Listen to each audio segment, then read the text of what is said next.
Lung 9. This point is located near your wrist. Find the crease of your wrist right here, then move towards the thumb side. When you're there, move your thumb back and forth and you'll feel a tendon right around here. Just on the inside of the tendon, push in to find a point that is sensitive, sore, tender, or painful. That is the exact spot.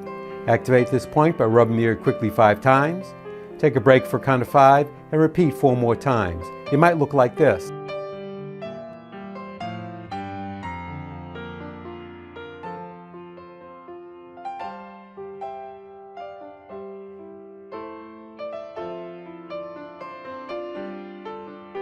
Now find and activate this point on your other wrist.